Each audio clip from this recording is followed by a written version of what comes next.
The signboard itself is very impressive. Insurance House, giving life to your life. This is just first part of his 28 years long journey in LIC.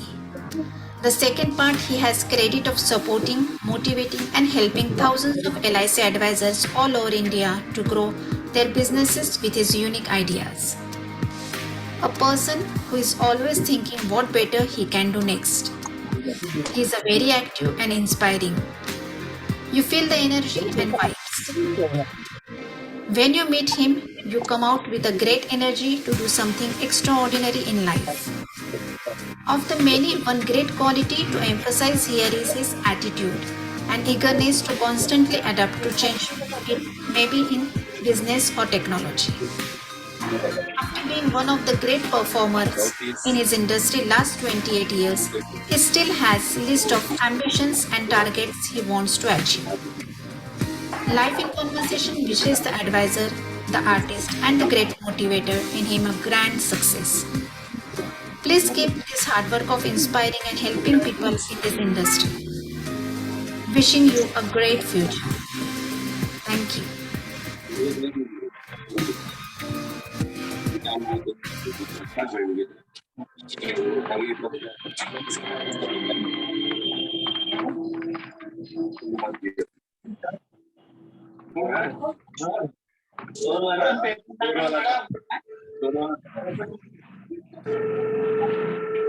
School में कोई बैठता है वो लड़का क्या नाम आपको पता है बदला से लड़का है ब्लू कलर का लाइट हेलो वायरस नहीं है वायरस नहीं can you hear me hello या यस किरीट भाई के बारे में और एक छोटी सी बात बता दूं जो बहुत इंपॉर्टेंट है कि किरीट भाई is always helpful to all the agents. मैंने खुद एक्सपीरियंस किया है, जब भी मैंने मेरा पहला एमडीआरटी किया था तो कल्याण में आत्रेय रंग मंदिर में किरीट भाई ने एक जोरदार स्पीच दी थी और वो स्पीच सुनने के बाद मुझे ऐसा लगा कि ये साल कोई बहाने नहीं देने चाहिए and then I have completed my MDRT. So hats off to you Kirit भाई।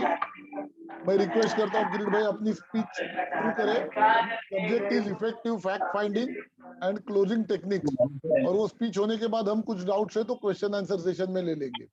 आई request everybody to please be on mute. Yes, Kirit bhai. Welcome to LRT. Thank you very much Abhay, thank you. जरा अभय अपनी ओर से आप mute कर दो ना सबको। हाँ मैं सबको म्यूट करता हूँ, फिर आपको सिर्फ अनम्यूट करना पड़ेगा। यस आप कर लीजिए प्लीज, 1 मिनट लगेगी। हाँ हाँ 1 सेकंड।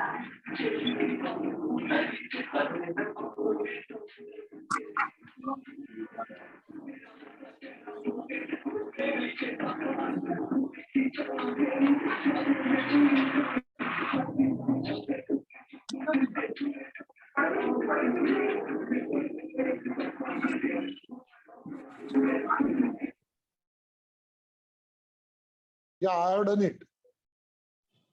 किरीट भाई आप चालू कर सकते हैं।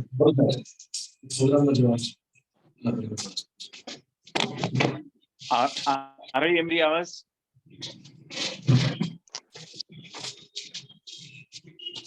हेलो यस यस आ रही है आवाज। Fine, thank you Abhay and congratulation. एक हमारी LIRT जिसके इस साल क्या प्रेसिडेंट है और हमारे पुराने दोस्त अमित को भी आज बहुत सालों के बाद मिलने के बाद देखने के बाद खुशी भी हो रही है। LIRT नाम सुन के आपने मुझे पुरानी यादों में रख दिया। मैं कुछ बात कहना चाहूंगा। 1992 की मेरी एजेंसी, दिसंबर में 92 में मैंने 90 लाइफ काम किया और उसमें 24 पॉलिसी मैंने जीवन सुकन्या की बेची थी। डिवीजन में नंबर 1 था। उसी दौरान हमारे LIRT के मेंबर श्री जादव जी भाई वोरा हमारी ब्रांच में आए थे और उन्होंने मुझे फेलिसिटेट किया था। करीबन 5-6 दिन के बाद दिसंबर में मुझे फोन आया कि भाई आप स्पीच देंगे क्या? तो मैं बोला कहाँ देनी है, बोला दे सकते हैं कि, मैं बोला यस मैं दे सकता हूँ, क्योंकि स्टेज पे बरसों तक काम करने के बाद मुझे स्टेज पे बोलना अच्छा भी लगता था। मुझे क्या मालूम था कि LIC के जरिए मुझे मेरा स्टेज वापस मिलने वाला है। मुझे हॉलिडे होटल में लंग, जो मुंबई का लोकल चैप्टर था LIRT का, उसमें मुझे स्पीच के लिए बुलाया गया। पापा जी का नाम मैंने सुना था, पापा जी का नाम मैंने सुना था, तो मिला मैं फर्स्ट टाइम। करीबन 1.5 घंटे की मेरी स्पीच हुई।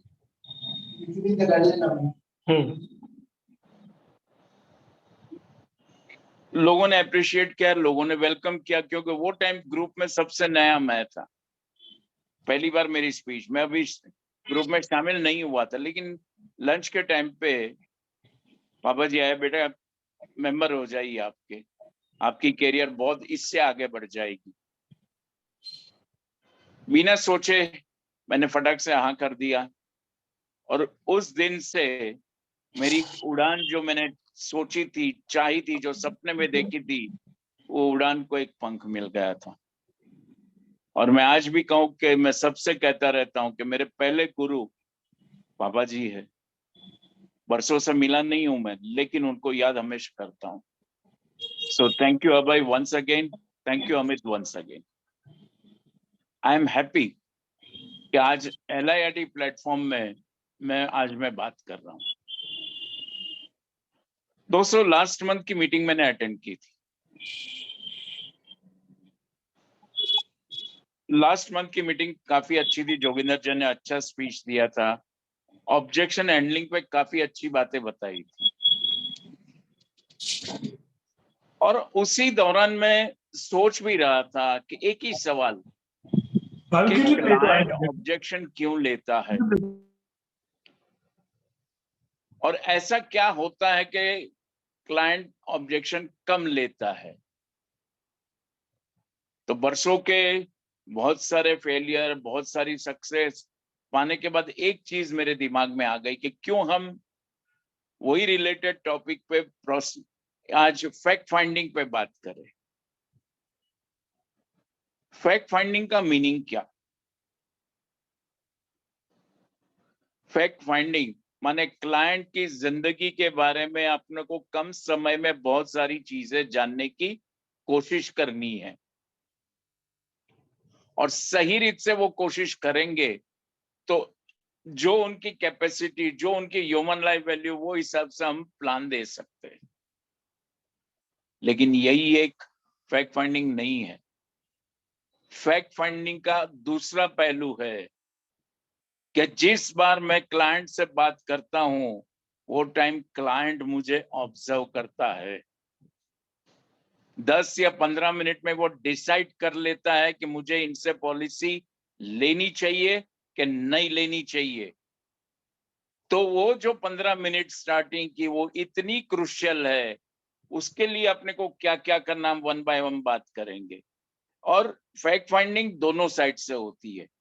तो मैं जो करता हूं उसके पर, और उसके बाद एक दो चीजें मैं बताऊंगा भी। कोई भी नया क्लाइंट, पहले मैं नया क्लाइंट की बात करूंगा। जब मैं पहली बार मिलने वाला हूं, तो सबसे पहले तो जब अपॉइंटमेंट मेरी फिक्स है, तो उसके बारे में पहले पूरी तैयारी कर लेता हूं।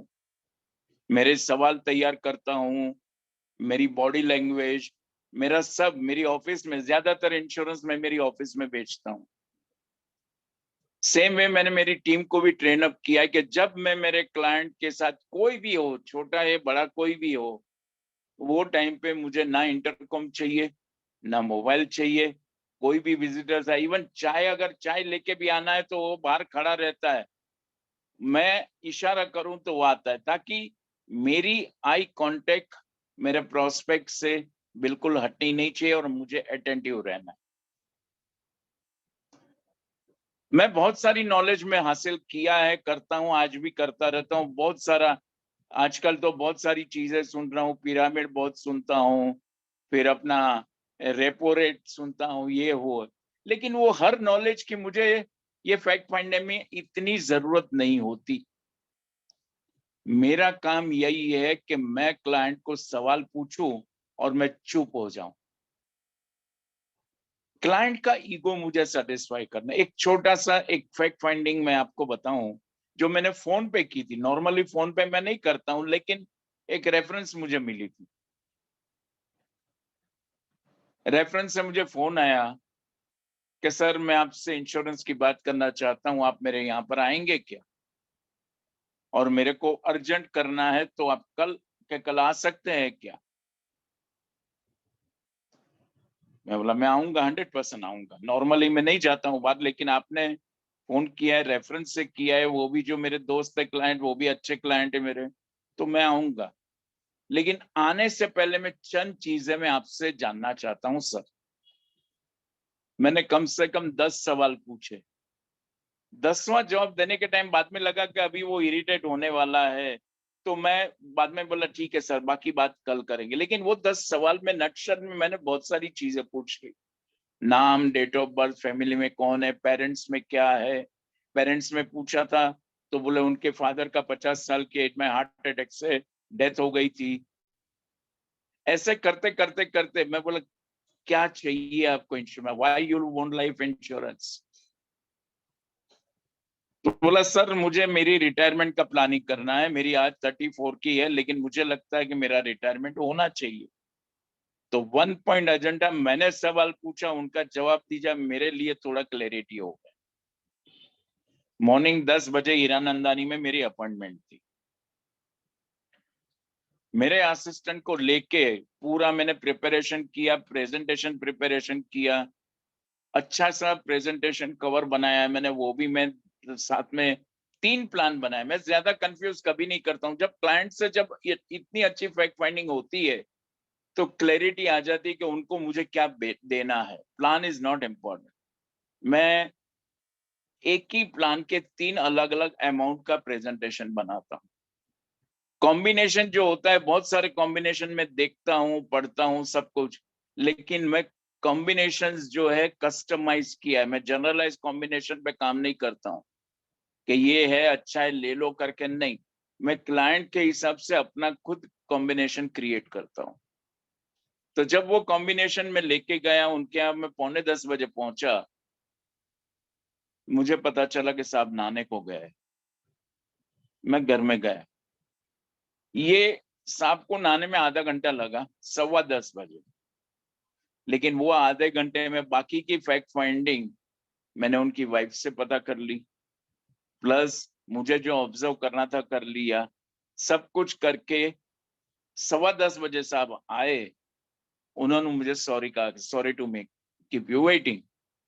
अभी ये सॉरी कौन बोलता है ना, उसके पर भी अपना सेल कंफर्म होता है। अगर मैं लेट पहुंचूंगा और मैं सॉरी बोलूंगा, तो अपना सेल थोड़ा कमजोर हो जाता है। क्लाइंट सॉरी बोलता है तो अपना पोजीशन थोड़ा ऊपर आ जाता है। मैं प्रेजेंटेशन दिखाना चालू किया। हमेशा मैं क्लाइंट की जो जजमेंट में लेता हूं, उससे एक कदम ऊपर और एक कदम नीचे का प्रेजेंटेशन मैं ऑलवेज तैयार करता हूं। क्यों, इतने सालों के अनुभव को थोड़ी मेंटालिटी क्लाइंट की पता है, जो मैं बोलूंगा उससे वो थोड़ा कम कराने वाला है। मैंने एक प्रेजेंटेशन दिखाया। प्रीमियम मैं कभी नहीं बोलता हूँ। वो पूछते अरे सर इसका प्रीमियम क्या है? तो मैं बताया सालाना 4 लाख रुपए। अरे नहीं, इतना बजट तो नहीं। फिर दूसरा दिखाया, दूसरे का बोला कि नहीं ये भी थोड़ा ज्यादा है सर। मैंने लास्ट में 2.5 लाख का प्रेजेंटेशन दिखाया, जो उनको पसंद आया। मैंने फौरन फॉर्म नहीं बोला, सर फॉर्म भर लेते। फॉर्म वॉर्म भर के मैंने साइन वाइन कर लिया, डेटा शीट भरा, साइन किया, साइन भी कर लिया मैंने। चेक का मैंने पूछा, तो बोला साहब इतना एक साथ में मैं 2.5 लाख रुपया तो नहीं दे सकता। तो मेरा वो क्वार्टरली प्रीमियम का भी मैंने तैयार रखा था। मैं बोला सर आप शुरुआत इससे करिए, फिर 1-2 साल में हम बदली कर देंगे। बोला साहब मेरे पास सिर्फ 15,000 रुपया है। जो लास्ट में क्लोजिंग क्लोजिंग में जो अपने को ज्यादातर लोगों को तकलीफ आती है, वो क्लोजिंग में वापस घंटी बज गई। मैं बोला साहब देखिए, कल आपकी छुट्टी है जो फोन पे आपने बताया, तो कल का मेडिकल का प्लानिंग भी करके रखा है मैंने। आप मुझे आज अभी खाली 5,000 का चेक दीजिए, और 5,000 का चेक देंगे, कल हम मेडिकल कर लेंगे, और बाद में फिर बाकी का जो पास हो जाएगा तो आप पेमेंट दे दीजिए। उन्होंने LIC ऑफ इंडिया 5,000 का चेक दे दिया। देने के बाद मैं इमीडिएट खड़ा हुआ, बोला साहब चाय, क्योंकि उसके पहले जब मीटिंग चालू थी तब मैं 3 चाय ऑलरेडी पी चुका था, क्योंकि वो बोलते थे, पूछते थे, और मैं ना बोलता ही नहीं था। कि मैं बोला जब तक चेक नहीं मिलेगा तब चाय का दौर भले मैं ही चालू रखूंगा। लेकिन क्लोजिंग हो गया, मैं फटाक से बोला नहीं सर, अभी दूसरी मीटिंग है। दूसरे दिन जब मेडिकल हो गया सब, शाम को उनका फोन है, बोला किरीट भाई ईयरली प्रीमियम का अमाउंट क्या है, थोड़ा डिस्काउंट आएगा उसमें? बोला यस सर। उसने ईयरली प्रीमियम देके मेरे को पेमेंट कर दिया। ये जो सेल हुआ उसका पूरा श्रेय मैं फैक्ट फाइंडिंग पे देता हूँ, क्योंकि फैक्ट फाइंडिंग मैंने इतना 10 मिनट फोन पे किया था, और आधा घंटा पर्सनली जब वो नहीं थे उनकी एब्सेंस में उनकी वाइफ से बात करके और किया था। अगर ये सब चीज नहीं करता था तो मेरे पास कोई बेस ही नहीं था उनका दिखाने के लिए। तो दोस्तों, ये एक सेल की भी बात की, फैक्ट फाइंडिंग का महिमा समझाए। फैक्ट फाइंडिंग के अलग अलग तरीके होते हैं। स्टॉल पे फैक्ट फाइंडिंग, ऑफिस में अगर मैं नहीं हूं या अगर मैं कैबिन में बिजी हूं तो मेरे असिस्टेंट को फैक्ट फाइंडिंग करनी है, तो मैंने अलग अलग वो तरीके से वो फैक्ट फाइंडिंग को डिस्ट्रीब्यूट किया हुआ है। तो जो 5 मिनट, जैसे स्टॉल पे भी मैं बैठता हूँ तो स्टॉल पे मैं ज्यादा चीजें नहीं पूछता हूँ, अपना फर्स्ट क्लास कार्ड देता हूँ, एक आध कागज देता हूँ, और उनके बारे में नटशेल में मेरे सवाल तैयार होते हैं, और मैं सवाल पूछ के बहुत बार सुनता हूँ। क्या होता है देखिए, हम लोग, मेरे एजेंट्स में, हमको शुरुआत में मेरे साथ भी होता था कि हम बेचने को जब जाते हैं, जब बेचने को हम जाते हैं तो अपने को जल्दबाजी होती है, चेक लेने की जल्दबाजी, या तो हमने बहुत एयरटाइट अपॉइंटमेंट्स कर ली नक्की तो दूसरी अपॉइंटमेंट की जल्दबाजी, तो उसमें हम थोड़ा अपना कॉन्शियस खो देते हैं और अपना जल्दबाजी कर, वो जल्दबाजी में काफी बार हमारा क्लोजिंग नहीं होता। तो स्टॉल की मेरी फैक्ट फाइंडिंग के लिए उसका एक छोटा सा कागज बनाया, तो वो हम छोटी छोटी चीजें करके बाद में हम फॉलो अप में काम करते हैं। दूसरी बात है, एक अच्छी फैक्ट फाइंडिंग जो डिटेल में हम उनसे, जब क्लाइंट से 1 to 1 में बात करता हूँ, तब कई बार क्लाइंट ने 3 घंटा 3.5 घंटा भी फैक्ट फाइंडिंग में लिया, लेकिन इतने क्वेश्चंस मेरे पास तैयार है। उसमें मैंने 5 हिस्सों में बांटा हुआ है। जब क्लाइंट से डिस्कस करता हूँ तो उनकी पूरी डिटेल में पूछता हूँ, जिसमें बहुत सारे, कई बार हमारे एजेंटों को सवाल आता है कि सर इतना वो जवाब देगा क्या, हम पूछेंगे तो देगा, नहीं पूछेंगे तो नहीं देगा। तो अपने को हौसला बना के और वो करके अपनी फैक्ट फाइंडिंग पूछनी है। तो सबसे पहले तो मैं उनका पूरा प्रोफाइल ले देता हूँ, दूसरे में उनकी पूरी family history date of birth से लेता हूँ, तीसरा जो मेन एंड इम्पोर्टेंट है, मैं क्लाइंट को पूछता हूँ भैया आप पैसे बचाते कैसे हो। मैं क्लाइंट का इंश्योरेंस की बात शुरुआत में कभी भी नहीं करता हूँ। कैसे, कहाँ, कितना बचाते हो, धीरे धीरे करके वो कहीं ना कहीं रुकता है, तो उनको भरोसा दिलाता हूँ कि भाई आप अगर सही रीत से बताएंगे तो हम अच्छा। और वो चीज में अपना जो अनुभव, और अनुभव क्या चीज होती है, रोज काम करना वो अनुभव होता है। क्योंकि शुरुआत से लेके 92 से लेके मैं आज तक मैं डेली काम करता हूँ। मैं इतना विग्रसली कर रहा हूँ कि मेरे को वो लेवल ऑफ जो कॉन्फिडेंस जो बढ़ा है, बिकॉज ये डेली काम करने से आया। तो फैक्ट फाइंडिंग में भाई मुझे भी आसानी होती है। तो दोस्तों, ये करके करके पूरा वो करके बाद में वो अगर कॉर्पोरेट का आदमी है तो उनकी कॉर्पोरेट जरूरत क्या है, वो सब चीज पूछता हूँ, कितने एम्प्लॉई है, क्या है क्या नहीं, उनका कौन सा प्लानिंग हम कर सकते हो। लास्ट में मैंने 4 सवाल तैयार लिखा है, साहब आपने अपनी जिंदगी का पूरा प्लानिंग सही रीत से किया है क्या, ज्यादातर बच्चों की शादी का कुछ प्लानिंग किया है क्या, आपके बुढ़ापे, ज्यादातर लोगों का ना ही होता है, क्योंकि पूरा तो किसी ने किया नहीं होता है। तो वहीं से फिर अपने को वो फैक्ट फाइंडिंग पूरा करके अभी ये फैक्ट फाइंडिंग का भी मैंने क्या किया, मेरे यहाँ पर सिस्टम बनाई है, प्रोस्पेक्ट डेटा सिस्टम मैंने बनाई है, पूरी फाइल डॉकेट बनाया हुआ है कि जब भी कोई क्लाइंट के साथ बात करता हूँ, सेल होता है नहीं होता है, कंप्लीशन, जब तक पॉलिसी नंबर नहीं गिरता है तब तक वो प्रोस्पेक्ट डॉकेट फाइल मेरे यहाँ पर रहती है, ताकि दूसरी बार वो क्लाइंट जाने के बाद मेरा उसके पीछे ऑब्जर्वेशन का भी पूरा लिख सकता हूँ कि इसको मैं क्या दे सकता हूँ क्या नहीं। तो ऐसा करके डॉकेट सिस्टम मैंने बनाई है। क्लाइंट की डॉकेट सिस्टम तो है, लेकिन प्रोस्पेक्ट फैक्ट फाइंडिंग की भी पूरी डॉकेट सिस्टम मेरे रखी है। तो ये चीज मुझे जब सेकंड मीटिंग है या क्लोजिंग है, वो हर चीज से मेरा कंप्यूटर में भी डॉकेट स्कैन होके हो जाता है, और वैसे फिजिकल भी मैं डॉकेट मेंटेन करता हूँ। दोस्तों, तीसरा जो चौथा जो है, अपने कई क्लाइंट ऐसे होते हैं कि मल्टी बिलियनर होते हैं, HNI क्लाइंट, और वो जो HNI क्लाइंट होते हैं ना, उनका जो सेविंग है वो भी अनगिनत सेविंग है, जो कभी अपने कल्पना बाहर नहीं होता है। और वो चीज, ज्यादातर लोग इतने जो अमीर होते हैं उनको पैसा कमाना तो बहुत अच्छी तरह से आता है, लेकिन उनका पैसे का जो डंपिंग होता है ना, वो डंप करते हैं। माने उनको कहीं भी उनको लगा कि भाई किसी से कि इधर डाल दो, इधर डाल दिया, इक्विटी में डाला, म्यूचुअल फंड में डाला, FD किया, वो किया, उनको पता तक नहीं है कि उन्होंने कहाँ कैसे किया।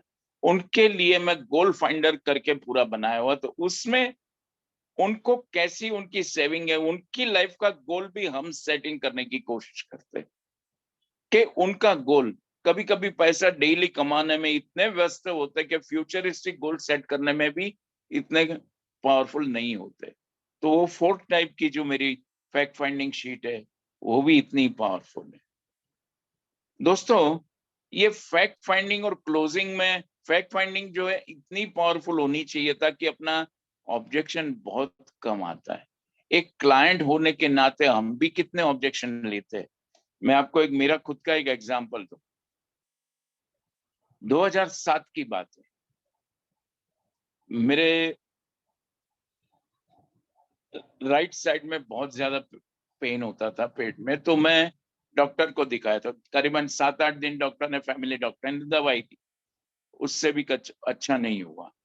बाद में उन्होंने एक बड़े डॉक्टर को बताने को बताया, फिजिशियन, वो भी हमने दिखाया, तो वहां से बोला कि भाई आपका गोल्ड ब्लैडर निकालना पड़ेगा। लेकिन फिर भी मैं संतुष्ट नहीं था, क्योंकि उन्होंने सिर्फ 3 या 4 मिनट में सोनोग्राफी देख के मुझे बोल दिया। कंफ्यूज था। मेरे रिलेशन में मेरे बहनों ही उनसे फोन किया कि सर मेरी ये हालत है, मुझे कोई अच्छा डॉक्टर चाहिए। दादर में एक अच्छे डॉक्टर को मुझे रेफरेंस दिया, मैंने अपॉइंटमेंट लिया, मॉर्निंग 9 बजे का टाइम दिया। 9 बजे मैं और मेरी वाइफ वहां पर चले गए। करीबन मेरे जाने से पहले चार पेशेंट वहां पर ऑलरेडी थे, तो उनका नंबर आते आते करते मेरा नंबर 10:15 बजे आया। मैं सोच रहा था ये क्यों इतना क्या करते अंदर अंदर, ऑपरेशन तो नहीं करते अभी। लेकिन जब मेरा एंट्री हुआ, मेरे से सेकंड किया डॉक्टर ने, मैच्योर डॉक्टर थे, मुझे पूछा, yes man what you are doing, आप क्या करते हैं। तो मैं सीधा अपना बोला कि नहीं नहीं, मैं आपको पूछ रहा हूँ, आप अपनी लाइफस्टाइल मुझे डिस्कस कीजिए। आप समझिए, मैं करीबन 25 मिनट तक बोलता रहा और वो मुझे पेशेंटली सुनते रहे। 2-2, 3-3 सवाल बीच में पूछते रहे, क्या है क्या नहीं, हॉलीडे पर सेल कितना जाते हैं, क्या है।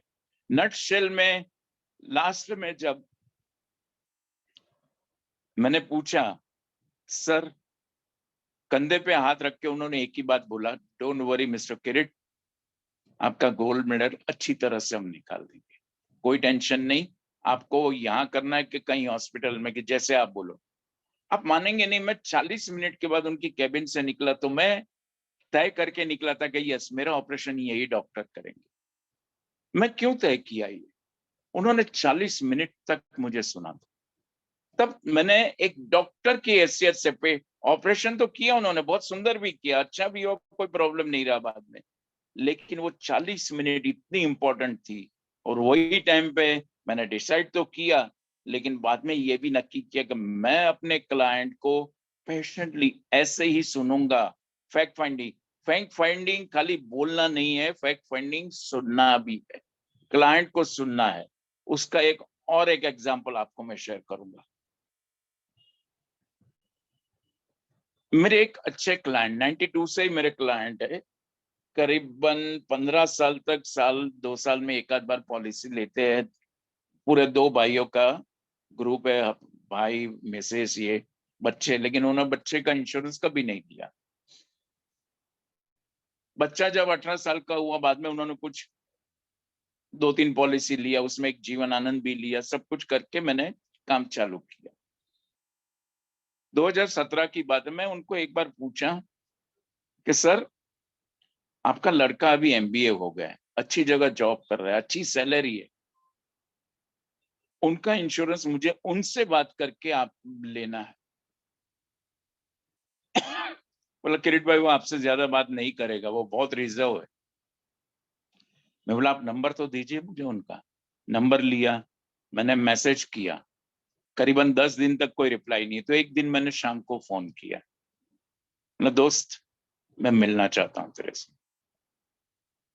बोला अंकल मैं बहुत बिजी रहता हूँ। मैं बोला तेरे टाइम के हिसाब से हम मिलते हैं, क्योंकि सैलरी पैकेज भी उसका काफी अच्छा था। बोला कल अंकल मेरी छुट्टी है, सुबह 9 बजे आप आ सकते हैं क्या? मैं बोला यस आता हूँ। बोरीवली वेस्ट में था, मैं 9 बजे पहुंच गया गाड़ी में, करीबन 9:45 वो आया लड़का। सीधा मैंने गाड़ी में ही मैं उनको, मेरे क्लाइंट को भी बोला था कि मेरी गाड़ी में ही मीटिंग हम करेंगे, और मैं चाहता हूँ कि, बोला नहीं मैं नहीं बैठूंगा, आप उनसे बात करो, देखो मानता है तो ठीक है, नहीं। मैं बोला ठीक है सर। मैंने उनसे पूछना शुरू किया क्या करते हो, और वो बोलना चालू कर दिया, बोलना कैसे कैसे, उनकी बातों, उनकी रेंज जब मैंने देखी, सब कुछ करीबन 45-50 मिनट तक वो बोलता रहा। और हर चीज में, और हर एक चीज में वही, जिसको इंश्योरेंस से कुछ लेना देना नहीं था, मैं भी उनको सवाल पूछता गया कैसे कैसे, इंटरेस्ट लेके। वो टाइम पे मेरा मोबाइल बंद था, मेरी बॉडी लैंग्वेज एकदम सेट थी। I was 100% attentive to that my young friend. करीबन 45 मिनट के बाद उसको रियलाइज, बोला अंकल आप कुछ लाने वाले थे मेरे लिए। मैं बोला हाँ लाने वाला हूँ, लाया हूँ मैं, क्योंकि पापा ने जो प्लानिंग किया था वो तेरा लेटर स्टेज का प्लानिंग है, लेकिन अर्ली स्टेज अभी तो पापा भी बना हुआ है, तेरी शादी भी हुई है, तो मैं ऐसा कुछ लाया हूँ कि बहुत सारा तेरे बच्चों का एजुकेशन से लेके उसमें आपका रिटायरमेंट, और सही रीत से मैं पूरा प्रेजेंटेशन बना के गया था। उन्होंने देखा, बोला अंकल ये तो फिर मेरी वाइफ का भी ले लो, मेरे को ये अच्छा लगा प्रेजेंटेशन। सिर्फ आधे घंटे में उसने मुझे 2 चेक दिए 50-50 लाख की पॉलिसी के। वो 50-50 लाख की पॉलिसी मैं डायरेक्ट जाके प्रेजेंटेशन देता था तो 100% नहीं आती थी।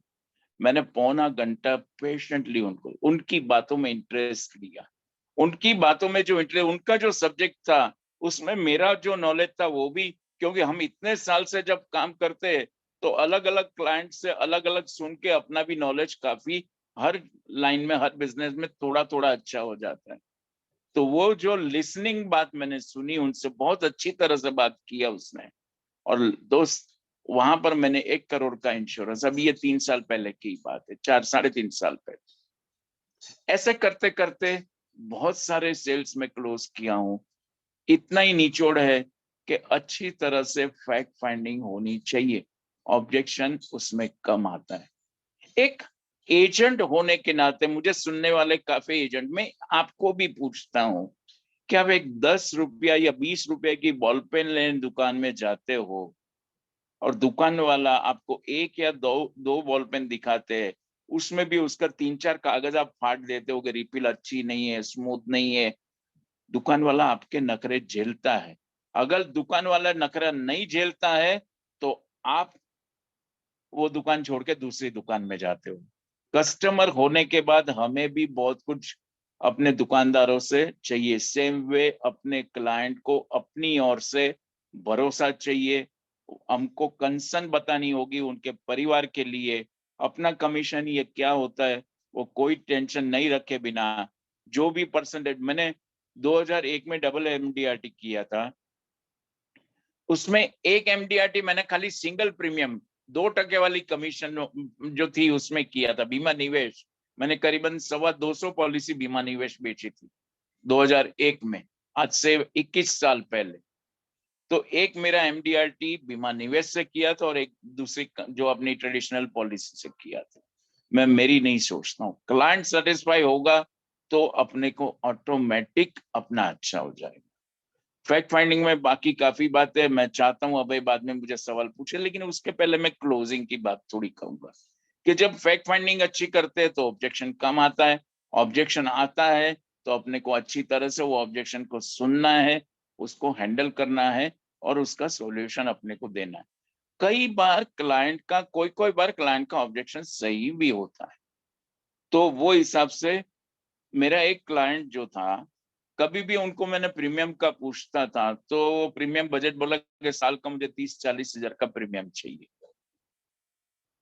मुझे ऐसे ही एक मैं बोला दोस्त अभी LIC ने भी SIP चालू किया है, बोला वो तो अच्छा है तो वो मेरे को दे दो चलेगा उसमें। तो मैंने उसमें 5-5 हजार का 2 प्लान बना के उनका लड़का और लड़की बहू के बोला किरीट भाई ये कर दो, वो तो अच्छा है, साल का 30 हजार निकलना उससे ये अच्छा है। पॉलिसी पास हो गया, सब कुछ हुआ। बोले किरीट भाई आपने लल्लू बनाया? मैं बोला लल्लू क्यों? बोला ये तो 1,20,000 का प्रीमियम है। बोला नहीं, लेकिन बाद में वही बोला कि नहीं किरीट भाई ये आसान हो गया, चलो उस माने थोड़ा बच्चों का इंश्योरेंस ज्यादा कर दिया मैंने। तो कहने का मतलब क्लाइंट का ऑब्जेक्शन समझ के अपने को इजी सॉल्यूशन देने की कोशिश करनी। दूसरी बात, अच्छी फैक्ट फाइंडिंग, जब मुझे अच्छे सवाल आएंगे तो उसके लिए भी और 2-4 सेल में बात करूंगा, लेकिन उसके पहले क्लोजिंग करते करते भी अपने को काफी दिक्कत आती है। कई बार होता है कि चेक मिलने के टाइम पे नहीं मिलता, फिर क्लाइंट अपना फोन नहीं उठाता है। क्लाइंट मेरे पास एजेंट्स भी जो आते हैं कई बार मुझे कहते हैं सर क्लाइंट मेरा फोन नहीं उठाता। क्लाइंट को आप फोन कौन से टाइम पे कर रहे हो दैट इज इम्पोर्टेंट। आप अपनी सहूलियत के हिसाब से क्लाइंट को फोन करोगे तो क्लाइंट नहीं उठाएगा। फैक्ट फाइंडिंग में क्लाइंट कौन से टाइम पे फ्री होता है, वो हर एक का अलग अलग फ्री टाइम होता है। वो टाइम पे अगर नोटिंग करके अगर हम उनको वो टाइम पे फोन करेंगे तो क्लाइंट अपना फोन उठाएगा। और दूसरी बात, अपने को फोर्स नहीं करना है क्लाइंट को, क्लाइंट की जिंदगी का अपने को सही तरीके से प्लानिंग करना है। और वो जब करेंगे तो नॉर्मली क्लाइंट फोन नहीं उठाए ऐसा बनता ही नहीं है। अपने आप को मजबूत बनाना है, बहुत सारी चीजों से मजबूत बनाना है अपना इंफ्रास्ट्रक्चर।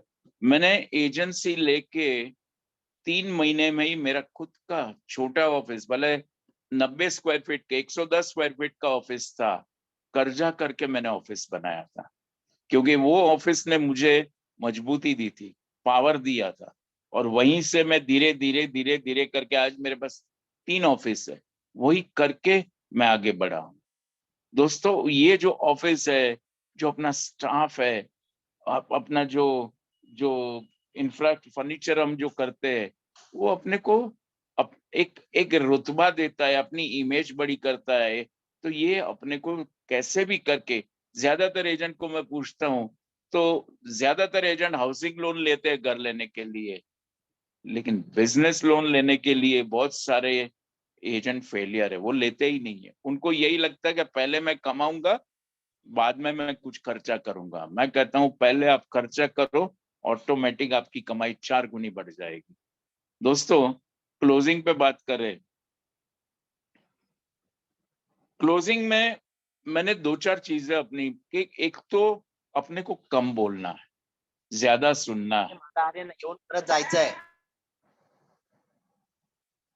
कम बोलना है, ज्यादा सुनना है, अपने को क्लाइंट की जरूरत पे मेन एम्फसाइज करनी है, और वो चीज पे करेंगे तो क्लोजिंग में दिक्कत नहीं आती।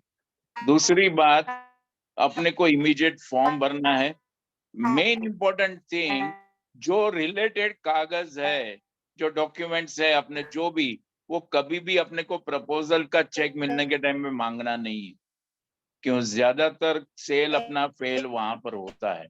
जब हम पेपर पहले मांगते हैं तो चेक देने से पहले ही वो पेपर, मैं देता हूँ पेपर आपको 2-4 दिन में, वो 20 दिन हो जाता है, पेपर तैयार नहीं होता है और चेक अपने को मिलता नहीं है।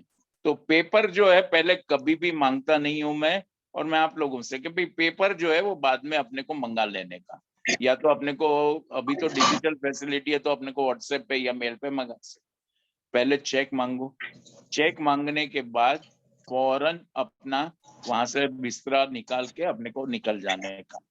क्लाइंट के साथ इमोशनल बातें उनको सुनने में लगाओ, लेकिन अपनी कुछ ज्यादा बातें करके कोई मतलब नहीं है।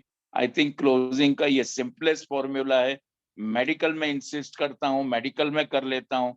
लगता है कि क्लाइंट बिजी है तो क्लाइंट के घर पे जाके डॉक्टर मेडिकल करके आते हैं।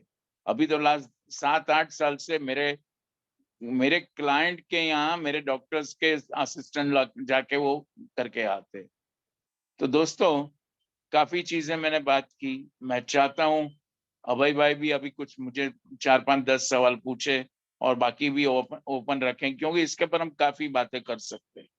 तो ये सवाल पूछ के होगा तो उसमें ज्यादा, क्योंकि 30-35 साल का अनुभव, वैसे 1.5 घंटे में बोलना इतना आसान नहीं, लेकिन ज्यादा सवाल आप लोग पूछेंगे तो अपनी ज्यादा बातें बाहर भी निकलेंगी।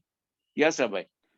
यस किरीट भाई, वंडरफुल आपने शेयरिंग किया। मैं एक पहला जो मेरे दिमाग में आता है और बहुत लोगों के दिमाग में आता है वो सवाल पूछता हूँ कि टर्म इंश्योरेंस का आजकल कोविड के बाद ना बहुत ज्यादा क्वेरी आता है। ओके। ये आपको भी आता होगा मेरे हिसाब से कि टर्म इंश्योरेंस करे और बाकी का पैसा म्यूचुअल फंड या एसआईपी में डाले।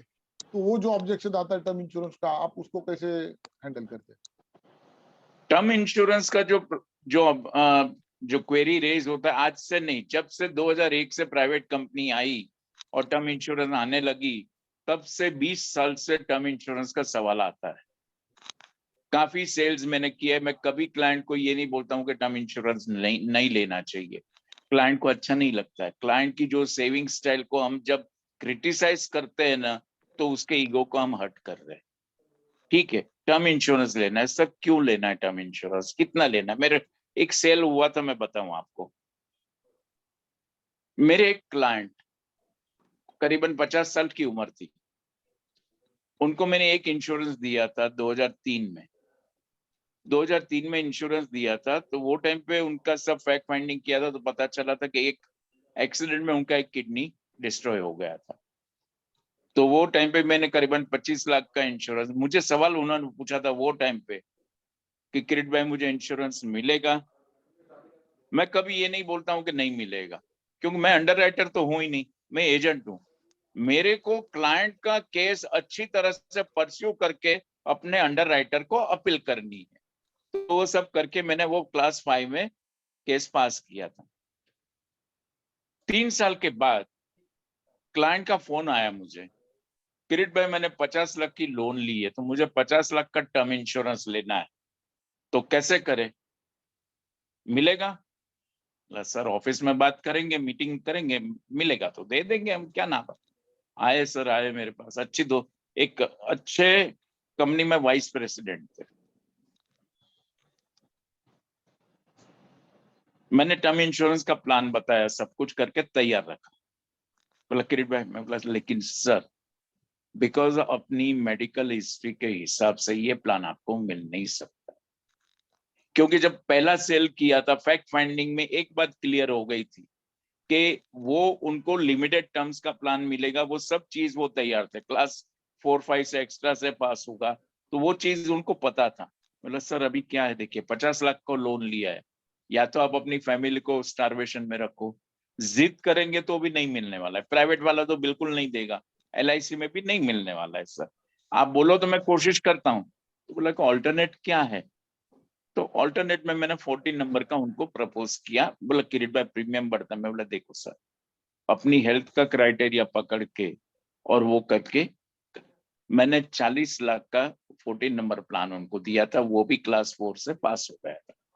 क्लाइंट को हम फोन पे या मीटिंग में हम बोल देंगे नहीं नहीं टर्म इंश्योरेंस बेकार है मत लो, सवाल ही नहीं, क्लाइंट को बैठ के जरा समझाओ।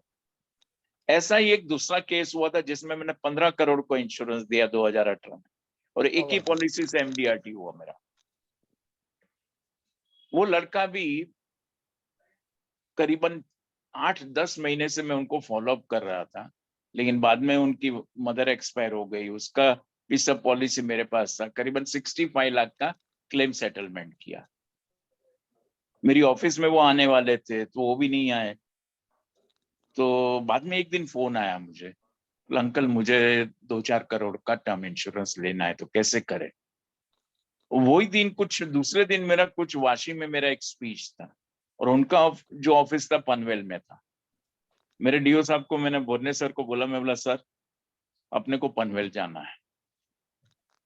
तो मैं प्लानिंग करके तैयार करके सब गया, फर्स्ट क्लास डॉकेट बनाया। मैं अपना डॉकेट भी फर्स्ट क्लास बनाया, कैसा जो मैं लोगों को देखना भी होगा, मैं ऐसा प्रेजेंटेशन डॉकेट बनाया हुआ है मेरा, दिखता है क्या? Yes yes. तो ऐसा डॉकेट बना के 3 प्लान लेके गया। एक तो जो उनको चाहिए था, अभी कई बार हमको लगता है कि टर्म इंश्योरेंस का बड़े बड़े लोग जो जिनके पास बहुत पैसा, उनको सही मिलिंग मालूम है। जब उनको बोला अंकल इसमें कुछ मिलेगा, मैं बोला टर्म इंश्योरेंस में बेटा कुछ नहीं मिलता है। तो ये सब बातें हुई करके, मैं वैसे ही, उनका कंस्ट्रक्शन का बिजनेस था, तो बोला कि, मैं बोला नया साइट कहाँ चल रहा है, बोला कि अंकल देखेंगे आप। वही मेरा फंडा, 1 घंटा 1.5 घंटा मैंने उनका सब 3 साइट देखा, सब कुछ देखा। ऊपर नहीं गया, लेकिन सब डिटेलिंग छोटी डिटेल करके बोला अंकल यहाँ पर पावड़ा बहुत अच्छा मिलता है। मेरा जहाँ स्पीच था वो भी मैंने उसको बोला कि जरा 1 घंटा लेट आऊंगा, थोड़ा पर्सनल मीटिंग थी एक ऑफिस में। जब लास्ट में उन्होंने पूछा, बोला अंकल अभी लाए मेरा वो प्लानिंग आप, मैंने सब देखा। मैं बोला देख तेरी जो रेंज देखी, तेरा जो स्टाइल देखा, वो सब देख के मैंने प्रेजेंटेशन तैयार किया है। बोला कैसे प्रीमियम कैसे, मैं बोला इसका मैंने 15 साल का, 20 साल का और 25 साल का एक ही कॉम्बिनेशन बनाया और वो मैंने प्रेजेंट किया। जब 15 साल का मैंने पहले दिखाया तो करीबन 52 लाख ईयरली प्रीमियम था। बोला अंकल ये तो बहुत बजट की बाहर जा रहा है। फिर मैं 20 साल का दिखाया, वो भी उनको थोड़ा 25 साल का दिखाया, 32 लाख का प्रीमियम था। तो बोला कि अभी ये मुझे अच्छा लगा है, मुझे खाली पापा से एक बार बात करनी है, तो मुझे आप दे देंगे? मैं बोला यस ले जा तू। रात को उनके पापा का फोन आया। अभी उनके पापा मेरे पुराने क्लाइंट, कि जिनको मैंने 2013 में 5.5 लाख रुपया मंथली ईसीएस से पॉलिसी दिया था, तो वो खुश हो गए कि तू मेरे बेटे को कन्विंस कर पाया।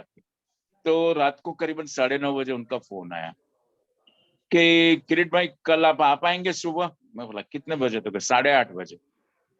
8:30 बजे जब मैं बोला ठीक है मैं आता हूँ।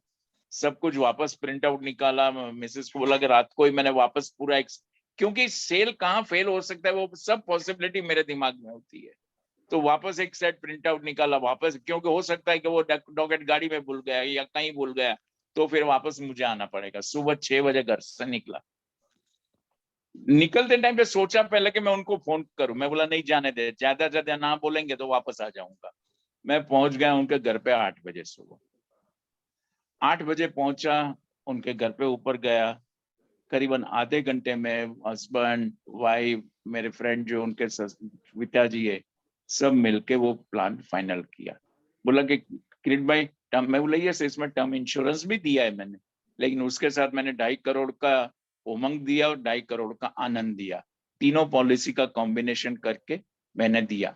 मैं ना नहीं बोलता हूँ, लेकिन सम ऑफ दी अदर जो वो मांगते हैं उसके साथ में कुछ बना के, और ज्यादातर अगर वो नहीं है तो फिर दे देता हूँ। ऐसा कोई जिद भी नहीं है। ऐसे 2-4 क्लाइंट को मैंने जो मांगा वो दे दिया है। अब समझे ना? लेकिन बराबर। मेरी ओर से पूरी तैयारी मैं कर लेता हूँ। और जो मेरा एक अनुभव हुआ था फैक्ट फाइंडिंग का, कि मैं क्लाइंट को बहुत सुनता हूँ। मैं होशियार हूं, लेकिन मेरी ज्यादा होशियारी मैं कभी नहीं दिखाता। मेरी होशियारी लास्ट कंक्लूजन में होती है। मेरी होशियारी चेक लेने में होती है। Right? Correct. Is it okay भाई? परफेक्ट परफेक्ट किरीट भाई। और एक ये करना चाहूंगा कि आपको क्या लगता है आपका लाइफ का कौन से सबसे ज्यादा टफ सेल है जो आप शेयर करना चाहोगे, कि जिसमें शायद ज्यादा टाइम लगा, ज्यादा ऑब्जेक्शन आए? मेरे यही जो क्लाइंट था उनका जो मैं बोलूं आपको, 94 में मैंने पहले पॉलिसी दी थी। 94 में मैंने 6 लाख का एंडोमेंट पॉलिसी दिया था। 94 में 6 लाख का पॉलिसी लेके मैं सीधा वहां से, ताज में मीटिंग थी लंकित, वहां गया, मैंने सबको दिखाया कि 6 लाख का पॉलिसी बेच के आया। दूसरे वही दिन रात को सर का फोन आया कि किरीट भाई वो 6 लाख का नहीं लेना, उसको खाली 1 लाख का है, तो 1 लाख का प्रीमियम बताइए। मैं बोला 4030 रुपया। तो 4000 बोला कि नहीं अभी ये बाद में करेंगे, अभी मेरा सीए ना बोल रहा है करके उन्होंने वो 6 लाख का पॉलिसी का 1 लाख कर दिया। थोड़ा दुख हुआ, थोड़ा नहीं ज्यादा हुआ, क्योंकि वो टाइम पे मैं नया नया था, थोड़ा बिल्डअप कर रहा था मैं। लेकिन धीरे धीरे करके मेरा जो रिश्ता बनाने का जो प्रोग्राम है, जो आप भी जानते हैं, उनके साथ कांस्टेंट टच में रहने लगा। तो धीरे धीरे करके उनको मैंने 2000 में पेंशन पॉलिसी जीवन धारा बंद हो रही थी, वो टाइम पे 50,000 पेंशन का वो प्लानिंग करके भेजा और वो उन्होंने ले लिया। 2012 में जो ये सुरक्षा पॉलिसी बंद हो रही थी, मेरा मैसेज गया था और उस दौरान उनका फोन भी आया कि भाई वो अपनी पुरानी जो 50,000 वाली जो पॉलिसी है, वो 50,000 वाला प्रीमियम पेंशन जो आता है, ऐसी कुछ पॉलिसी है तो मुझे लेनी है। नहीं, मैं बोला कितना पेंशन करना है अभी? तो बोला कि महीने का 3-3.5 लाख का पेंशन है, ऐसा कुछ कर दो। मैंने सब तैयार किया। मैं कभी भी डेटाकॉम का जो एक ही सॉफ्टवेयर में यूज करता हूँ, वो सॉफ्टवेयर का जो प्लानिंग मैं किसी को नहीं देता हूँ। उसके ऊपर से वर्ड में पूरा मेरी वाइफ प्रिपेयर करती है और वो पूरा उनके नीड के हिसाब से मैं तैयार किया। उसमें भी 3 option, 3.5 lakh pension, 2.5 lakh pension और 2 लाख पेंशन। 2 लाख पेंशन में वो बाद में देखने के बाद बोला किरीट भाई इसमें रिटर्न थोड़ा पहले जैसा तो नहीं, उसमें तो बहुत अच्छा रिटर्न था। मैं बोला सर देखिए, उसमें वो टाइम पे पीपीएफ का जो रेट था वो 11% था, बैंक इंटरेस्ट करीबन 10% था। उसके साथ अगर ये मैच करेंगे तो आज का पीपीएफ का रेट और आज का बैंक के हिसाब से ये पैरेलल रेट जा रहा है। तो आप अगर वो रेट का वो अगर कंपैरिजन करेंगे तो ये कंपैरिजन काफी अच्छी है कि वो टाइम पे तो अपनी पेंशन जो आ रही थी उससे वो टके में 2% फर्क था, इसमें अभी पैरेलल है। बोला कि बात आपकी सही है, चलो ये कर डाल। मैंने वो सेल कर डाला। दोस्तों ऐसे जो नामुमकिन सेल है कि नहीं, लेकिन अपनी नॉलेज, अपनी जो बात करने का, क्लोजिंग का जो रिलेशनशिप हम मेंटेन करते, ऐसे करते। एक और सेल जो टफ सेल की जो बात है मैं बताता हूँ। मेरे क्लाइंट वीटी में थे, वो टाइम पे मैं सब जगह जाता था, टैक्सी में गया, बहुत करीबन 97-98 की बात है। तो जब उनके यहाँ गया तो उन्होंने बताया किरीट भाई तू मेरा चार्टर्ड से बात कर। उनके चार्टर्ड की ऑफिस वहीं पर थी, तो उन्होंने उनकी कैबिन बोला था आप कैबिन में करो, तब तक मैं फैक्ट्री में चक्कर मार के आता हूँ। चार्टर्ड अकाउंटेंट से मैंने करीबन 40 मिनट बात किया। जब क्लाइंट उनकी कैबिन में बोला हाँ भाई वैष्णव साहब क्या किया आपने? मेरा बोला कि अभी तक तो किरीट भाई ने और मेरी आपके बारे में बात ही नहीं है। उन्होंने मुझे कन्विंस करके मेरा 10 लाख का और मेरे लड़के का 5 लाख का बीमा फिक्स कर दिया और मैंने चेक भी दे दिया है अभी आपका। तो वो क्लाइंट मुझे वो टाइम पे बोला कि किरीट तू मेरे चार्टर्ड को भी पटा लिया तो अभी मेरे को चेक देना ही पड़ेगा। उन्होंने वो टाइम पे मुझे 20 लाख की पॉलिसी का चेक दिया था। तो कहने का मतलब कि जब कोई ट्विस्ट आता है ना, तो एजेंट होने के नाते हम थोड़े ठंडे हो जाते हैं। वो टाइम पे अपनी तीसरी आंख या दिमाग की बत्ती चालू करके अपने को वो हिसाब से काम करना। ग्रेट, ठीक है दोस्त? यस, थैंक यू किरीट भाई। अभी बाकी पार्टिसिपेंट्स को कुछ सवाल है तो 1 बाय 1 पूछ सकते हैं।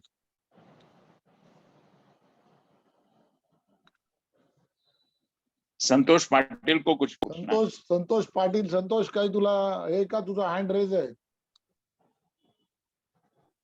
अरे नाही नाही, ते मागे मगाशीच केलं तसंच राहिलं. अच्छा अच्छा, ठीक पण आहे. काहीतरी मला वाटलं विचारायचं तर विचार ना. विचारायचं असेल तर विचारू शकतोस, काय प्रॉब्लेम नाही. तुम्ही डिस्कस केला, मस्त सांगितला, मस्त मजा आली सर.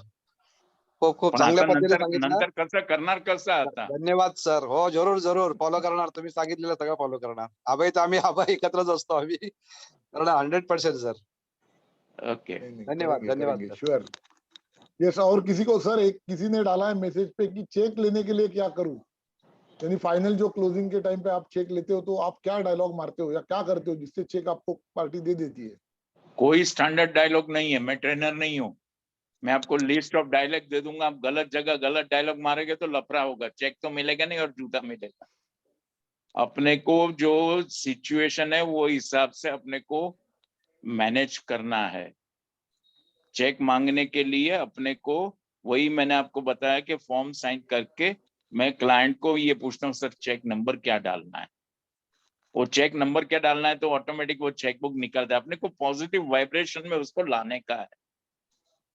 तो ऐसे छोटे छोटे तरीके, लेकिन चेक मांगना माने चेक ही मांगना होता है, उसके बिना तो हम आगे नहीं बढ़ सकते ना। तो पोलाइटली अपने को मांगने का, वो डेलिकेट सिचुएशन, सर आपकी बैंक का नाम क्या है?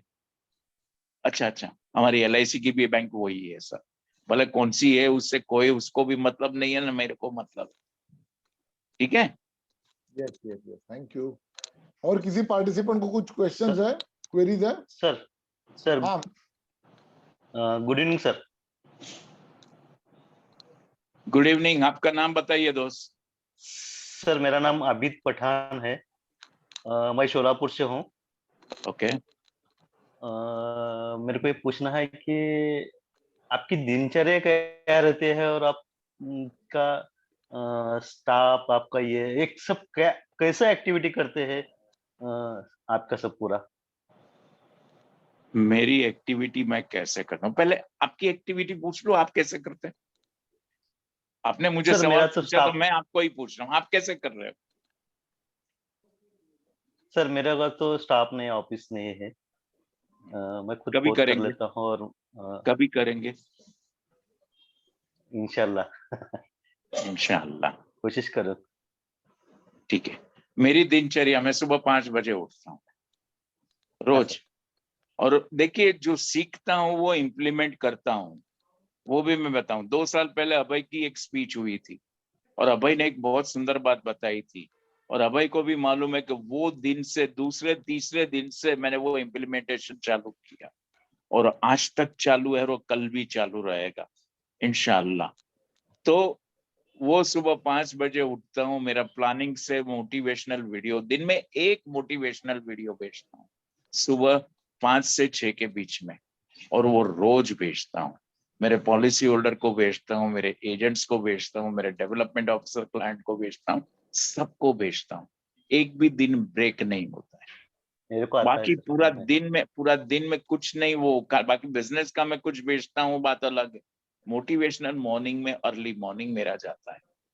5 बजे उठ के वो करता हूँ। बाद में मैं मॉर्निंग में ही, सुबह अर्ली मॉर्निंग जब दुनिया सोती है वो टाइम पे मैं पूरा दिन का, पूरा ऑफिस का मेरा क्या क्या बात करना, पूरा प्रोग्राम मैं मोबाइल में टाइप करता हूँ। करीबन 8 से 9 बजे मैं फर्स्ट क्लास ब्रेकफास्ट चाय नाश्ता करके, फिर मैं और मेरी वाइफ अलग अलग, वो उनका पूरा दिन का काम करते हैं, मैं पूरा दिन का काम करता हूँ। रात को 10 बजे हम सो जाते हैं। पहले मैं नहीं सोता था, मैं 11 साढ़े 11 बजे सोता, अभी रात को 10 बजे लाइट और टीवी हम ऑफ करके हम सो जाते हैं। तो ये पूरा दिन इसमें क्लाइंट मीटिंग भी होती है, ऑफिस डेलीगेशंस भी होता है, मेरा आर्टिस्ट का डेलीगेशंस भी होता है, मेरा एडवर्टाइजिंग एजेंसी भी है। कहने का मतलब कि ये सब चीज मेरी कागज पे तैयार होती है, मेरे मोबाइल में तैयार होती है, क्लाइंट की कॉलिंग तैयार होती है, क्लाइंट की सर्विसिंग के डायरेक्ट कॉल। कई बार क्या होता है कि हम सोचे कि हम अभी बहुत बड़े एजेंट हो गए, लेकिन क्लाइंट आपको नहीं छोड़ने वाला है। छोटा क्लाइंट भी आपको ही फोन करेगा कि भाई मेरा ये क्या। तो मैं कभी इरिटेट नहीं होता हूँ, हर एक को मैं अपनी अच्छी तरह से संभालता हूँ और काम करता हूँ। दिन में 1 सेकंड का मेरे पास टाइम नहीं है। म्यूजिक का शौक है, वो म्यूजिक साइड में चलता रहता है, लाइट म्यूजिक। बाकी 2 टाइम खाना खाता हूँ, अच्छा लगे वो खाता हूँ, कम खाता हूँ, लेकिन लाइफ जीते। संडे को पिक्चर देख लेते हैं, बैठे बात करते, लेकिन पूरा दिन काम में एक्टिव रहता हूँ।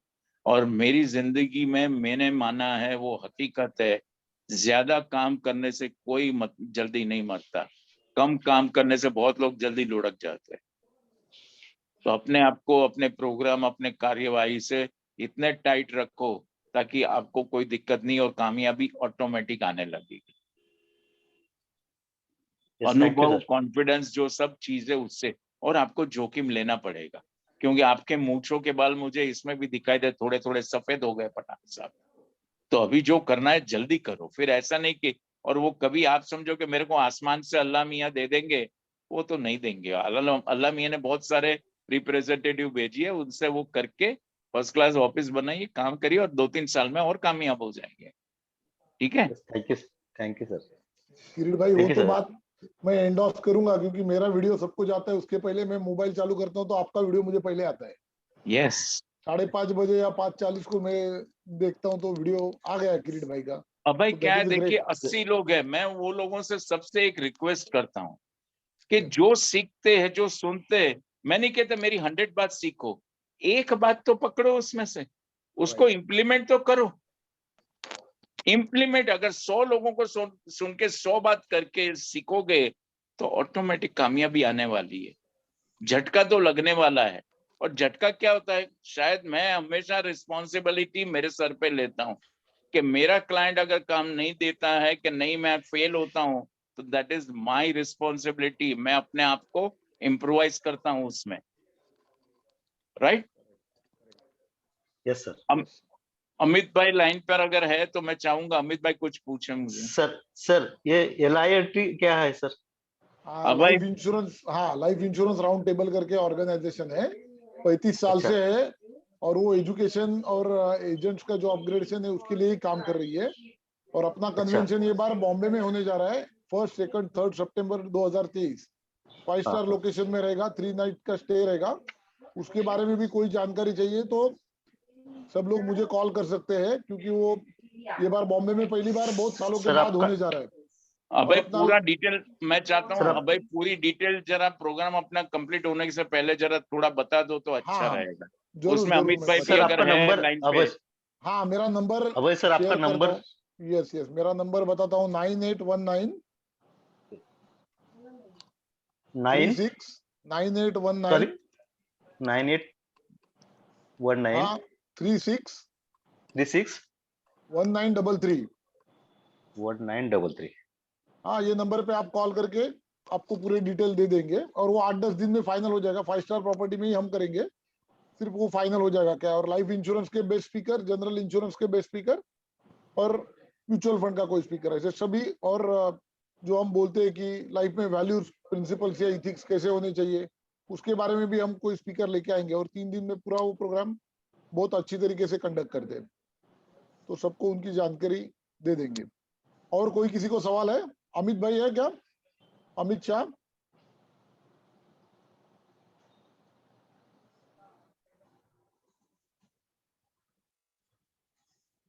Ramakant sir,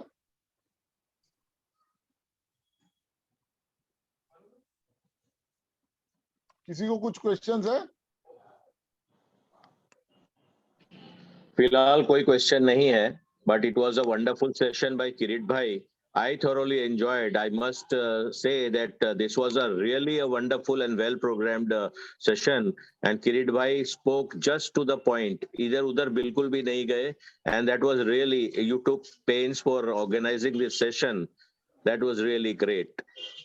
thank you sir, thank you very much. आपका शुभ नाम क्या सर? मैं रमाकांत महावर रमाकांत कलकत्ते महावर, से। Calcutta. Okay okay. He is past We president have of met LIRT. once.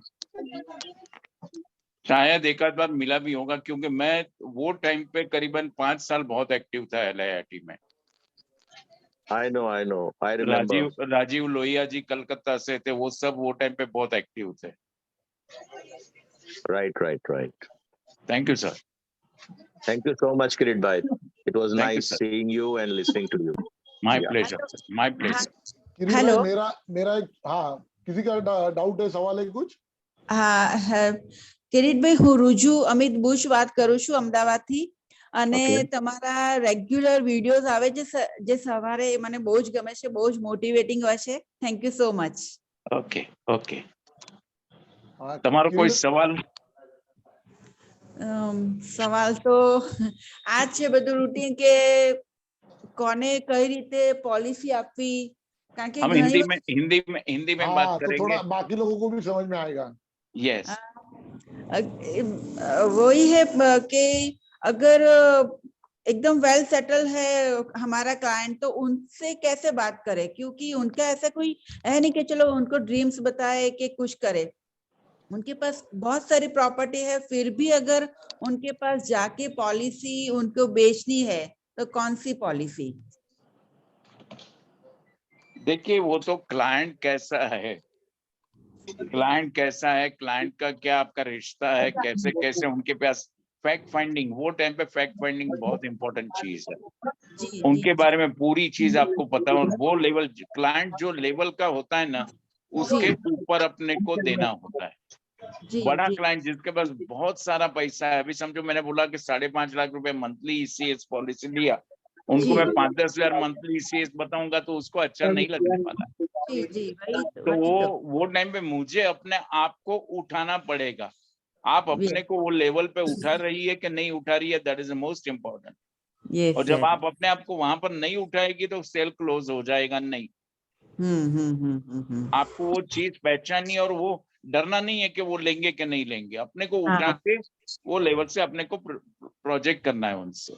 वही तो यस सर देखिए हम बोलने के लिए, हम जब क्लाइंट के पास बहुत ऐसा HNI क्लाइंट बहुत मल्टी बिलियनर होता है ना, हमारी जबान खुलती नहीं है। अपने को लगता है कि वो क्या सोचेगा, अरे नहीं बोलोगे तो कुछ नहीं लेगा, बोलने से तो एक चांस तो बढ़ेगा, शायद ले लेगा। 200 करोड़ का पॉलिसी, 500 करोड़ का पॉलिसी, प्रपोज तो करो। Fine fine. ठीक है, yes sir, thank you so much. Okay madam. नमस्ते सर। नमस्ते सर। मैं जो मैडम का बातचीत पे एक बात कहना चाहूंगा। Yes sir. जो बड़े पैसे वाले उनको इंश्योरेंस का क्यों जरूरत है? यस। जब हम मतलब कोई भी व्यक्ति है अपने अपने स्टेटस के मुताबिक सफर करते हैं, जर्नी करते हैं। यस। और सारे पैसा तो एक साथ नहीं रखते हैं। बराबर। अगर वो 20,000 रुपये लेके चलता है तो कम से कम 2,000 रुपये एक अलग जगह पर रखता है सेफ के लिए। अगर वो 20,000 रुपया कहीं गुम हो गया तो वो 2,000 रुपया उसको सेव करेगा, जर्नी को मतलब ऑब्स्टेकल नहीं डालेगा। बराबर। तो ऐसा ही जो है कितना भी बड़ा पैसे वाला है उसको भी कम से कम 5% सिक्योर्ड हो रहना पड़ेगा। जब जो है खराब दिन जो है बुरी वक्त बोल के नहीं आता है, जब वो उसका पूरा जो है इंसॉल्वेंसी हो जाए या दिवाला हो जाए, और वो जो 5% जो अमाउंट है उसको दोबारा 100% ग्रोथ निकाल के देगा, क्योंकि उसको मालूम है पैसा कैसा कमाना है। लेकिन वो 5% तो कम से कम जरूरी है, तो उसके लिए तो कम से कम आप सिक्योर कर लो। अब ठीक है, मतलब आप बहुत बड़ा पैसे वाला है, जैसा कि उदाहरण के लिए जो बजाज का मालिक है उसने अपने बेटी के लिए LIC से, जबकि बजाज अलायंस इंश्योरेंस कंपनी उनके पास भी है, उसके बावजूद भी जो है जीवन शांति में जो है पुणे में 6.25 करोड़ का जो है 6 करोड़ 80 लाख का जो है जीवन शांति 5 साल का डिफर्ड इंश्योरेंस मतलब पॉलिसी किया। क्यों किया है? क्योंकि जब भी कुछ भी कोई भी वक्त आए, मेरा बेटी को जो है उसका लाइफ टाइम पे एक सिक्योर्ड पैसा मिले, और वो सिक्योर्ड पैसा जो है कौन दे सकता है? वो LIC दे सकता है। LIC में कौन दे सकता है? आप लेकिन जैसा एजेंट ही दे सकता है। सर वो लेवल का किसी ने प्रपोज किया ना, अगर प्रपोज नहीं करता था तो सामने से तो वो मांगता नहीं था। इसलिए जो है आपको जो है immaterial of status of the person you must approach. Yes. आप जब तक अप्रोच नहीं करेंगे, सिर्फ जो है सोचते रहेंगे उससे मिले या नहीं मिले। हम तो हमारा पति है, हमारा तो पति है, ठीक है, हम पति वाले से ही मिलेंगे। जो सिलाई किया हुआ पूरा उनसे भी मिलना पड़ेगा। Yes. Yes sir, yes sir. क्यों सीतारामन सर भी बहुत बढ़िया तरीके से पुणे में काम कर रहे हैं, एंड मैंने उनकी स्पीच सुनी है, और वो जो एफर्ट्स लेते हैं बाकी एजेंट को आगे बढ़ाने के लिए, हर गुरुवार को उनका भी सेशन रहता है मिशन MDRT करके, तो वो भी जरूर सब लोग ज्वाइन कीजिए। किरीट भाई और एक छोटा सा सवाल पूछूं? Yes sir. मेरे मन में बहुत बार ऐसा आता है कि बहुत बार लोग अभी ये आपका स्पीच सुना वैसा बहुत सीतारामन जी सर रखते हैं, हम किधर जाते हैं सब सुनते स्पीच, वो सुन के वो आदमी एकदम ये हो जाता है कि नहीं अच्छा काम करना चाहिए। दूसरे दिन निकलता है और 1 2 3 ना सुनेगा ना तो बैग उठा के सीधा घर पे कि चलो आज मेरा दिन ही बेकार है। जो हम बोलते हैं ना कि अपने LIC में ये है कि बाबा मुझे रिजेक्शन आता है, तो वो जब भी कब रिजेक्शन आता है तो आप क्या करते हैं कि वापस मोटिवेट रहने के लिए, या उस दिन में मुझे और 2-4 जन को मिलना है, ऐसा करते हैं तो आप क्या करते हैं उसके लिए? रिजेक्शन को कैसा हैंडल करते हैं? देखो, पहली बात तो जो है, अपनी सीखने की भी एक मर्यादा मैंने नक्की कर ली। अभी क्या हो रहा है आज के माहौल में, एक एजेंट परफॉर्म नहीं कर रहा है लेकिन वो बहुत कुछ सीखता है।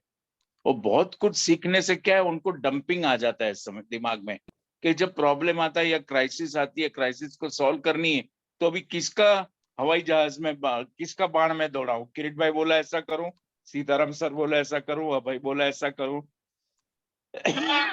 तो बहुत सारा नॉलेज लेके इम्प्लीमेंट नहीं करके उन सॉरी, ऑन द कॉन्ट्ररी दुखी आत्मा हो जाता है, क्राइसिस मैनेजमेंट करना भूल जाता है। तो कहता हूं सीखो, सीखो। सीखने पे क्या होता है, मैं कहता हूं ज्यादातर मैं एजेंटों को, मेरी ऑफिस में भी आते हैं, मैं बोलता बेटा तू क्या सीखा, तेरे को क्या सीखने का, उसका कभी लिस्ट बनाया तूने कि मुझे ये नहीं आता, वो नहीं आता, ऐसा नहीं आता? कई बार बहुत सारे ट्रेनिंग सेमिनार में जाने के बाद भी जब मैं एजेंट को पूछता हूँ कि भैया तेरे को कंप्यूटर, तो कि नहीं मेरे को बराबर नहीं आता है। अरे भाई कंप्यूटर सीख, जो नहीं आता है वो सीख, सॉफ्टवेयर चलाना सीख, जो जो अपनी लाइन के लिए जरूरी है। मैं एक छोटा एग्जांपल, जैसे आप अभय बोल रहे हो, मैं 95 में मेरी ऑफिस में कंप्यूटर था, मेरी वाइफ सब कुछ, लेकिन मैंने वाइफ को बोला कि मुझे कंप्यूटर सीखना है। मैं बोला आप पूरा दिन बिजी रहता है, मैं अपने को, मैं वो टाइम पे NIT में गया था सीखने के लिए। जब मुझे देख के वो लोग सोचे, जो लड़की जो फॉर्म भरने वाले, वो उनको सोचा मेरे फैमिली में से किसी, बोला किसका नाम? मैं बोला मेरा नाम, मुझे सीखना है। बोला कि सर हमारे यहाँ तो मैं बैच में सब 16, 17, 18 साल के बच्चे लोग हैं। मैं बोला मैं बैठूंगा, आपको प्रॉब्लम है क्या? बोला नहीं। तो मैं बोला मेरे को भी प्रॉब्लम नहीं है, कोई संकोच नहीं। मैं 1 महीने तक वहां पर सीखा, जो स्टूडेंट सवाल पूछते थे वैसे सवाल पूछ के मैं सीखा। और मैंने अपने आप को, मेरी रोज की निजी लाइफ में, मेरे बिजनेस में जो चीज है वो हम सीखते नहीं है, और ये बहुत सारी चीज सीखने के चक्कर में हमको जो आता है वो भी हम भूल जाते हैं। तो ये ओवर जो सीखना होता है ना, वो भी बहुत डेंजरस कभी कभी हो जाता है। क्राइसिस मैनेजमेंट हम भूल जाते हैं, डिले हो जाते हैं, सपने बड़े दिखाते हैं सबको, हेलीकॉप्टर लेना चाहिए, मर्सिडीज लेना चाहिए, और वो बेचारा वो सुनते सुनते उसकी ताकत साइकिल लेने की नहीं है, और एक कॉल में वो मर्सिडीज की बात करके बड़ा कॉल क्या होता है। दूसरी बात, मेरी ऑफिस में जो अभय आप बोल रहे हैं ना, मैं एजेंट को कहता हूं कि अपनी रेंज खुद को पहचानो। रोज की 2 लाख की एक पॉलिसी बेचो, बड़ी बात सोच। उनको भी यही बोला कि नहीं साहब मुझे तो बड़ी पॉलिसी बेचनी। मैं बोला ये 2 लाख की पॉलिसी, नहीं सर वो तो छोटे आदमी है। मैं उनको वही बोलता हूँ कि दोस्त, तू जो बड़ी पॉलिसी जिसको बेचने जाता है ना, वो तो तेरे को छोटा एजेंट समझ रहा है, उसका सॉल्यूशन तू कैसे करेगा? तो ये 2-2 लाख वाली पॉलिसी तो महीना 2 महीना बेचेगा ना, तो ऑटोमेटिक बड़ी पॉलिसी बेचने की ताकत आ जाएगी। और वो जब ताकत और पेट भरेगा ना, तो क्राइसिस मैनेजमेंट ऑटोमेटिक भय आ जाता है। वंडरफुल। बराबर है दोस्त? यस। और किसी को कुछ डाउट है, क्वेश्चंस है?